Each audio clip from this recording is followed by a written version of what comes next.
Monetary policy का कल ऐलान हुआ, हफ्ते का पहला रोज़ था और उसका नतीजा ये सामने आया कि स्टॉक मार्केट को हमने ज़बरदस्त ग्रो करते देखा। हालांकि उस पॉलिसी को स्टैटिक रखा गया।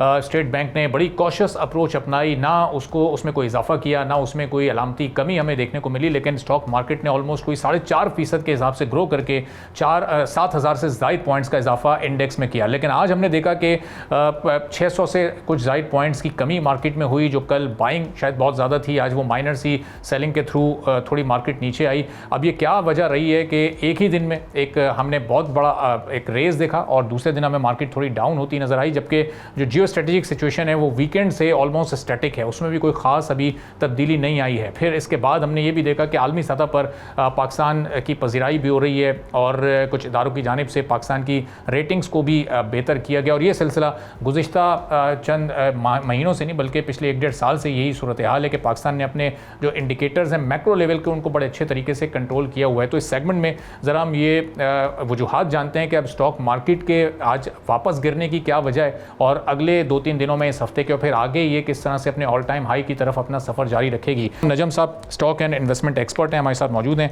बहुत शुक्रिया अब्दुर्रहमान साहब, प्रोग्राम के लिए आपने वक्त निकाला। अब कल 4.5% का इजाफा, आज कमी हुई है लेकिन बड़ी माइनर सी कमी है। तो ये जो मुस्तकिल ऊपर जाने का और नीचे जाने का एक ट्रेंड पिछले हमने 2-3 महीनों में देखा है मार्केट का, तो ये उसी तरह से अभी ये सिलसिला चलेगा या जो मॉनेटरी पॉलिसी का कल ऐलान हुआ बहरहाल उसने एक पॉजिटिव इम्पैक्ट लॉन्ग टर्म में क्रिएट करना है? बिस्मिल्लाहिर्रहमानिर्रहीम। मेरे हिसाब से अभी की अगर मार्केट को समझना हो ना आसान लफ्ज़ों में, तो उसको ऐसे कहेंगे कि बजट पाकिस्तान में आया और फिर हमारे रिज़र्व जिस तरीके से इम्प्रूव हो रहे हैं। कल स्टेट बैंक गवर्नर ने मॉनेटरी पॉलिसी के बाद, इवन तो इंटरेस्ट रेट कम नहीं हुआ, लेकिन इतनी ज़्यादा अच्छी इकॉनमी के बारे में बातें बताई। रिज़र्व्स हमारे 17.5-18 बिलियन डॉलर की रेंज में हैं। कुछ जैसे हम लोग रुपीज़ रखते हैं, रुपीज़ के बैंक अकाउंट होते हैं, उसी तरह से जो डॉलर के अकाउंट होते हैं, पिछले 2-3 साल पहले तक स्टेट बैंक ने वो जो डॉलर डिपॉजिट्स थे उनको भी बैंकों से बोरो किया होता है। इसको कहते हैं forward book of state bank. तो वो भी ऑलमोस्ट 5 बिलियन डॉलर की होती है। ये भी एक तरह का कर्जा ही होता है जो आपने ख़त्म करना होता है। इसको भी स्टेट बैंक ने जो है 900 मिलियन डॉलर पे लेकर आ गया है। और अगर ये नहीं होता तो इससे रिजर्व और ज़्यादा इंक्रीज़ हो जाते।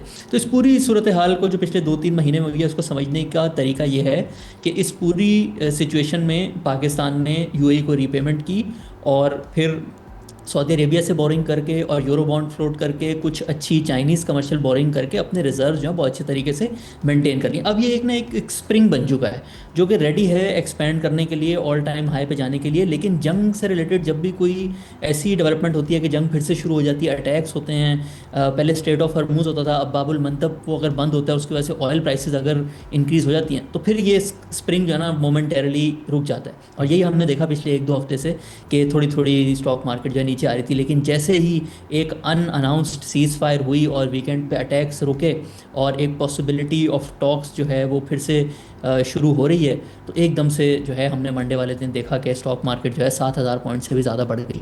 और आज की मार्केट तो जैसे साइडवेज ही रही। तो आगे अगर इन टॉक्स में कोई मज़ीद डेवलपमेंट होगी, ज़रूरी नहीं है जंग ख़त्म हो, टॉक्स शुरू हो जाएँ, स्टेट ऑफ हॉर्मूज से थोड़ी ट्रैफिक इंक्रीज़ हो जाए, बाबुल मंदब से और शिप्स गुजरने लग जाएं, तो एक थोड़ी सी स्टेबिलिटी का रुझान बनेगा, तो स्टॉक मार्केट उसके हिसाब से फिर और ज़्यादा आगे बढ़ने के चांसेस हैं। सही। अच्छा, अब ये अपने ऑल टाइम हाई पर जाना है या 2 लाख के इंडेक्स को क्रॉस करना है, तो इसके लिए जो एग्जिस्टिंग इन्वेस्टर्स हैं इन्हीं की इन्वेस्टमेंट काफ़ी है या फिर ये वॉल्यूम उसी अंदाज में बढ़ेगा कि अगर नए इन्वेस्टर आते हैं, जो कि हमने पिछले महीनों में एक बड़ा अपवर्ड ट्रेंड भी देखा है, बहुत बड़ी तादाद में नए अकाउंट्स खुलें, तो ये नए इन्वेस्टर ही मार्केट के वॉल्यूम को बढ़ाते हैं या एग्जिस्टिंग इन्वेस्टर भी अपनी ट्रेड के सेलिंग और बाइंग के जरिए उस वॉल्यूम को बढ़ा सकते हैं?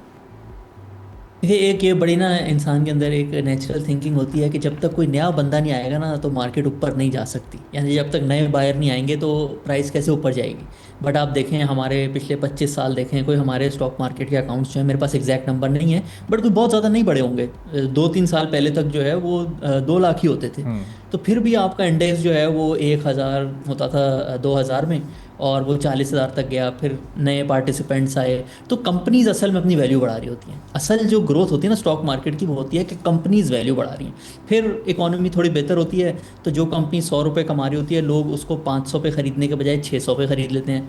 फिर और लोग आते हैं वो 700 पे ख़रीद लेते हैं। लोगों का कॉन्फिडेंस जो है उस कंपनी में बढ़ता है, कंपनी भी अपनी अच्छे रिजल्ट शो करती है। तो जो सबसे इंपॉर्टेंट चीज़ होती है वो होती है कि जो उसके अंदर उस मुल्क की जो कंपनीज हैं, उस मुल्क के जो बिजनेसमैन हैं, वो प्रॉफिट बढ़ा रहे हैं, और वो एक तरह से एक स्ट्रेट लाइन ही चल रही होती है। फिर उसमें इकोनॉमी का आप एक तरह से कह लें एक तड़का होता है, इकोनॉमी जितनी अच्छी होगी उन बिजनेसेस की वैल्यूएशन उतनी ज़्यादा बढ़ जाती है। और फिर तीसरा सबसे जो है ना वो फैक्टर होता है कि लोग कितने हैं। ज़ाहिर है जितने ज़्यादा अकाउंट्स होते हैं उसका भी थोड़ा सा इम्पैक्ट होता है स्टॉक मार्केट के ऊपर जाने पे। अच्छा, ये 2 लाख के बाद जो 6 लाख तक का फिगर है, ये बहुत तेज़ी से क्रॉस हुआ है। जो ग्राफ बहुत ग्रेजुअली जा रहा था, ये एकदम से एक वर्टिकल ग्राफ में चेंज हो गया।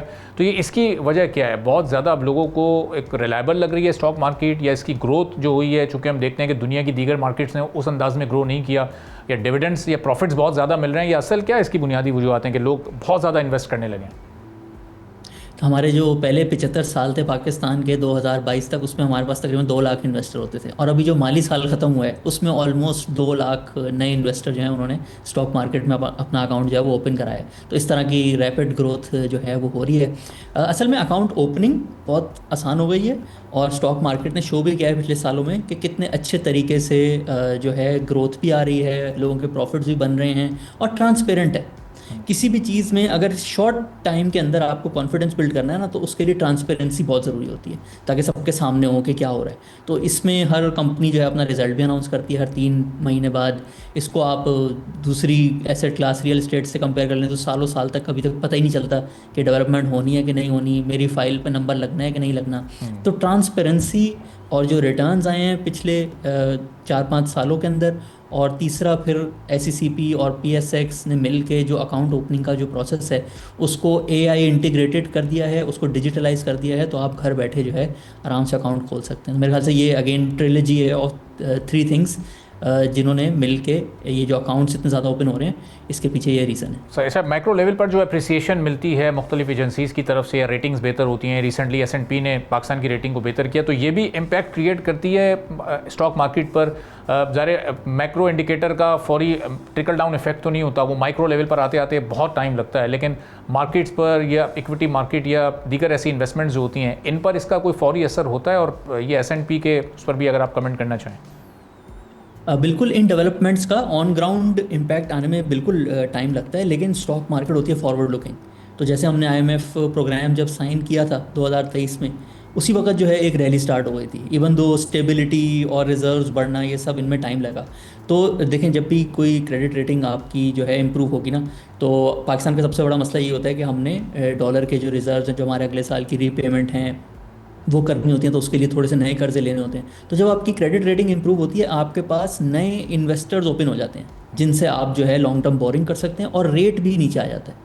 तो अगर हम अभी 7% पे बोरिंग करते हैं कोई डॉलर की, तो वो शायद 6.5-6% पे आ जाए, और वो जो पूरा पूल होता है जो आपको पैसे देने के लिए 4 साल के लिए 5 साल के लिए रेडी होता है, वो इंक्रीज़ हो जाता है। तो क्रेडिट रेटिंग इंप्रूव होने से आपकी रिजर्व्स की जो आउटलुक है, यानी कि आप आज से 1 साल बाद 2 साल बाद आपके डॉलर रिजर्व्स कितने होंगे, वो बहुत ज़्यादा इंप्रूव हो जाती है, और उसका बहुत ज़्यादा इम्पैक्ट होता है। क्योंकि जितने अच्छे रिजर्व्स होते हैं उतना डिवैल्यूएशन के चांसेस कम होते हैं। लोगों को पाकिस्तान में सबसे बड़ा प्रॉब्लम यही है बिजनेसेस का, कि अनसर्टेनिटी होती है, पॉलिसी चेंज हो जाती है। लेकिन अगर रिजर्व अच्छे हों तो लोगों को कॉन्फिडेंस होता है कि एटलीस्ट चलो डिवैल्यूएशन जो है ना वो नहीं होगी, तो हम अपना बिजनेस जो है एक्सपेंशन करना है, ज़ाहिर है बाहर से मशीनरी मंगानी है, डॉलर्स में आती है, तो उसकी कॉस्ट जो है वो बढ़ नहीं जाएगी। तो इसका ये इम्पैक्ट होता है क्रेडिट रेटिंग इंप्रूवमेंट का। सब्सक्राइब करें और बेल दबाएं ताकि कोई खबर रह न जाए।